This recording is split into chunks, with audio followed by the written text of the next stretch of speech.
picture. Choose the letter of the correct answer.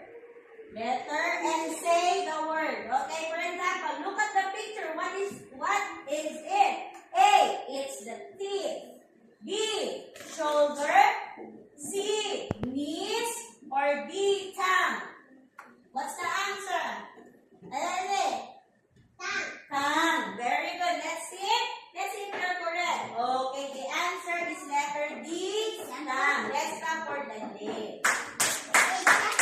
Okay, say the letter and the word. Okay? For example, answer align. Letter D, tongue. Okay?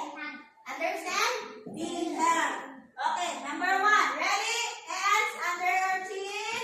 At the count of 1. Okay, listen first. Number 1. Choose the letter of the correct answer. Can you put down your legs? Okay?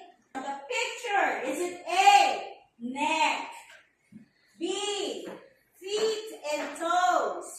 C, hands and finger? D, leg? 1, 2, and go! Yes, P. Letter? B, feet and toes. Very good. Let's clap for P. Okay, then here we have 1 point. Look at the picture. What body part is it? What external body part is on the picture? Is it A, eye? B, mouth? C, hands and finger? Or letter D, nose? Again, A, eyes. B, mouth. C, hands and finger. D, nose. 1, 2, 3, and go! Out. Yes, mommy.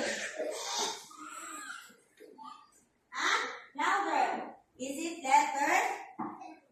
5, 4. D. D, is it letter D, nose? No. No. Okay, 1.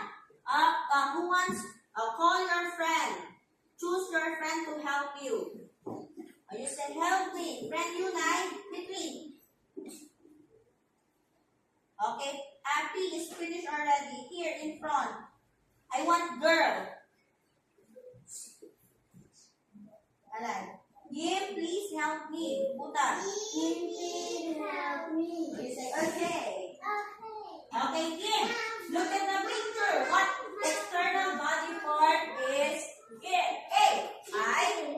B, mouth. C, hands and finger. D, nose. B, mouth. Very good. Let's go.